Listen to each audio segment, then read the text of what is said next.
Bonjour, bonsoir, j'espère que vous allez bien, que tout se passe bien pour vous. Alors je profite pour faire des audios dans cette période de confinement où tout le monde est bloqué chez soi.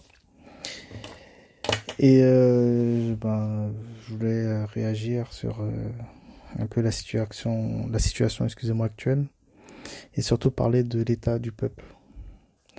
Dans mon précédent audio, j'avais parlé de manière très rapide, très succincte du coronavirus, mais sans pour autant parler de l'état actuel du peuple. Alors on m'a fait part plutôt de pas mal de vidéos de bagarres devant les centres commerciaux, de la sauvagerie, de la pure sauvagerie, des bagarres, ça se roule par terre,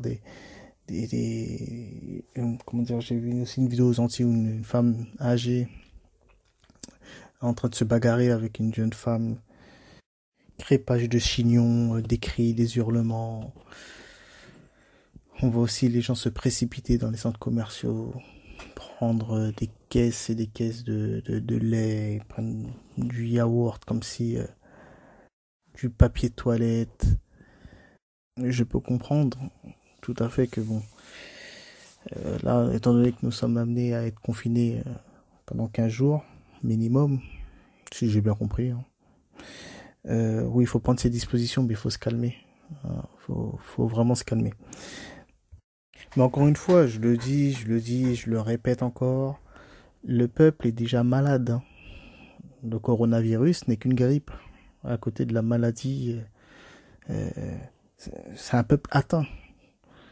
Vous voyez, l'état des âmes, ça fait peur. Il y a quelque chose de... On dirait un film d'horreur. Mais c'est d'une laideur abyssale. C'est-à-dire que ça a même des répercussions physiques. Vous voyez, j'ai vu des vidéos, vous voyez ça a des répercussions même sur le faciès, des grimaces, des cris. Ça hurle, ça court, ça insulte. C'est c'est indiscipliné, c'est bestial, c'est animal. Mais ça, ce n'est que la résultante euh, de cette modernité. C'est-à-dire que ça a fabriqué des genres de petits monstres, quoi. Ça a faire une sorte de masse indifférenciée, multiculturelle, qui... Il est très difficile de relever quelque chose de qualitatif, hein. C'est-à-dire qu'ils sont détachés de tout, de leur race, de leur langue, de leurs principes, des valeurs surtout, hein, quand je parle de race et tout, parce que quand on parle de la race, on parle pas de la race pour la race, c'est que derrière la race, il y a une tradition généralement, bon, bref. Mais on sent qu'il n'y a plus rien. Une sorte de bouillie, une sorte de bouillasse comme ça, de gens animés par le ventre, le bas-ventre, la consommation. Et voilà quoi, mais c'est d'une laideur. J'ai vu aussi un challenge qui est sorti, le Coronavirus Challenge, où faut lécher les cuvettes des toilettes. Je vous signale que les symptômes du coronavirus, c'est la toux sèche, je crois, une diarrhée, c'est maux de tête, fièvre et tout. Mais il n'y a pas les léchages de cuvettes, hein. Qui veut dire que la personne qui lèche des cuvettes de toilette est bien plus malade qu'une personne qui a le coronavirus. On est bien d'accord. Ça va vraiment très très loin. Et c'est souvent dans les époques de crise, pénurie, famine, qu'on voit l'état d'un peuple. Quand je parle de l'état des âmes, hein, l'intériorité du peuple. Et pourquoi je reviens très souvent sur la tradition dans mes audios? Justement, c'est la tradition qui permet ben, d'avoir une discipline, quoi. Et une dignité aussi, j'ai envie de dire. Parce qu'une tradition vous permet, le but absolu d'une tradition vous permet de retourner à votre primordialité. Et elle vous permet aussi de vous baser toujours sur le principe suprême, qui est Dieu. Du moins qu'on appelle Dieu en Occident. Et ça requiert aussi un certain effort. En islam, on parle de djihad nefs, c'est-à-dire l'effort de l'âme, c'est-à-dire on éduque son âme. Hein, on l'éduque, on le fait travailler, on le fait même souffrir. Mais on ne fait pas souffrir pour souffrir, on n'est pas maso. Mais on sait très bien que l'âme est destructrice. Une âme livrée à elle-même et qui n'est pas dépendante et qui veut être indépendant et se détacher du principe, eh ben, elle va être soumise non plus au principe parce que nous sommes nés pour être soumis, mais va être soumise à ses propres désirs égotiques, les pulsions colériques et sexuelles et voilà. Et ça vous donne ce qu'on a maintenant. Vous voyez des gens, c'est ce qu'on appelle l'aliénation. L'aliénation, encore une fois, l'aliénation ne se résout pas uniquement à une personne qui est détachée de sa langue originelle. Ou, c'est des conneries, ça c'est la petite aliénation. Il y a beaucoup de gens qui vous parlent d'aliénation, oui. Vous voyez, c'est un noir, mais il n'aime pas le manioc. Non, l'aliénation, elle n'est pas là. L'aliénation, la première aliénation, c'est lorsque l'individu se détache du sacré et du spirituel. Donc la tradition, car c'est la tradition qui vous permet, c'est la tradition qui permet de connecter l'individu à Dieu. Et bien sûr, quand je parle de tradition en Occident, la tradition s'exprime sous une forme religieuse. Je ne vais pas le répéter encore. Enfin, du moins, ceux qui ont l'habitude de m'écouter savent de quoi je parle. Et je tiens à signaler aussi que, d'un point de vue traditionnel, et ça il faut bien le savoir, une personne qui est détachée du spirituel est vue et même traitée de sauvage. C'est même pas traité, on l'appelle le sauvage. Vraiment. Donc oui, une personne qui n'est pas dans un cheminement, enfin du moins qui n'est pas rattachée au spirituel, est sauvage. Alors là, les gens peuvent outer, être en colère, dire mais qu'est-ce qu'il raconte? Mais vous avez le spectacle devant vos yeux là. Devant vous. Je pense que vous voyez devant vous à quoi ressemble l'humanité de maintenant, enfin du moins le peuple français. Je parle dans la grande majorité, bien entendu. Et on est qu'au deuxième ou troisième jour de confinement. Si le confinement dure un mois, mais vous allez voir des crises d'hystérie, mais ça va être incroyable. C'est même plus de l'hystérie, là. On va voir des choses incroyables. Et la sauvagerie, on peut la voir dans les moments de crise comme dans les moments de joie.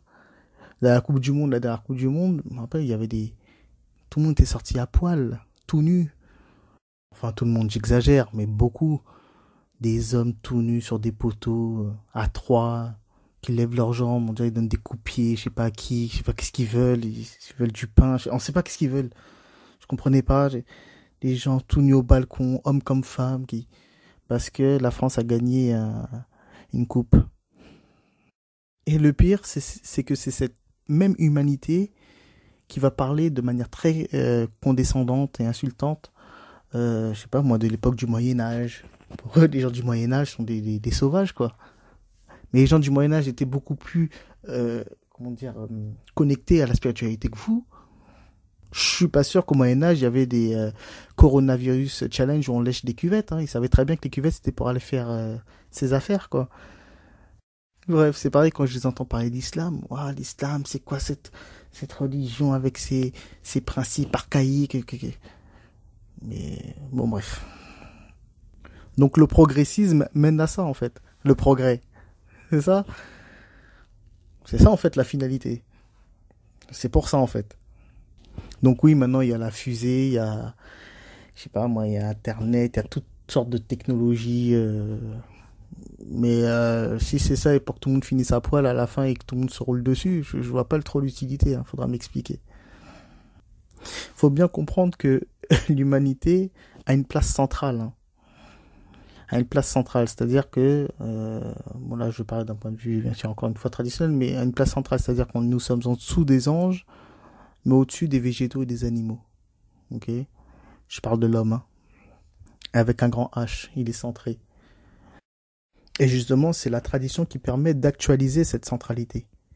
Mais autant l'homme peut s'élever, et d'ailleurs c'est la seule espèce qui peut s'identifier à Dieu et disparaître en lui, de son vivant, mais autant il peut descendre, déchoir justement de cette place, être déchu, et être à un stade qu'on appelle l'infrahumain, un stade de sous-homme, un stade animal, bestial. D'ailleurs, je vous encourage à lire le livre L'homme et son devenir selon le Vedanta de René Guénon, qui fait bien comprendre que l'humanité, l'homme avec un grand H, il est à la fois rien du tout si on se place d'un point de vue métaphysique, mais il peut être ce qu'il y a de plus élevé, de plus haut, et de plus grand, dans le sens où c'est la seule espèce qui peut s'identifier à Dieu. Car justement, Dieu a existencié l'humanité à son image. Chose, encore une fois, chose que certaines personnes ont mal interprétée. hein, et c'est de là qu'est né l'anthropomorphisme, où certaines personnes ont commencé à humaniser Dieu, à prétendre que Dieu avait des mains, des yeux, et d'autres aussi ont interprété dans le sens inverse, et on est tombé dans l'humanisme. C'est qu'ils ont pris l'humanité d'un point de vue individuel comme divinité, hein, et là on est dans le n'importe quoi. Alors c'est un audio assez court, hein, c'est juste pour dire profitez de cette période de confinement pour retourner à la tradition. Étudiez si vous le pouvez, renseignez-vous, cherchez. Je pense que là, il faut profiter de tout ce temps libre pour s'occuper aux choses essentielles. Ça nous permet de couper avec ce mode de vie aussi qui est assez infernal, où on est toujours en mouvement, on doit se lever très tôt pour venir des fois assez tard. Je parle pour l'individu moyen dans cette société, ça, on a plus ou moins tous le même mode de vie. On se lève tôt pour aller au travail. Et il faut travailler, c'est important, c'est un devoir. Mais lorsque, surtout, bon, en plus de ça, bon, ce sont des travaux qui n'ont aucun sens d'un point de vue spirituel. Hein. Je vous renvoie à ma vidéo sur le travail. Mais nous avons très peu de temps pour nous. Hein. Je parle aussi du musulman. Il est très compliqué aussi pour le musulman de faire ses prières à l'heure lorsqu'il va au travail. Nous voyons plus nos collègues que notre propre famille. C'est quelque chose, quand même, si on médite un peu sur ça, c'est quelque chose un peu un peu spécial. Et là, justement, nous avons la chance de profiter des nôtres. Et de nous, avant tout. Hein. Par contre, encore une fois, hein, là, nous sommes au début de cette période de confinement. On voit des choses déjà assez catastrophiques. Hein, ça ressemble au chaos. Je suis pas très optimiste pour la suite. Mais l'avenir nous le dira. Mais en tout cas, ne sous-estimez pas, et je vais pas avoir peur de le dire, faut dire les choses, de la bestialité des gens. Faites vraiment très attention. Ne sous-estimez pas ça. Et si ça continue, et si le confinement continue, préparez-vous à voir des vidéos, parce que maintenant on est à l'époque des caméras où tout le monde veut filmer, tout le monde est journaliste, voir des choses horribles.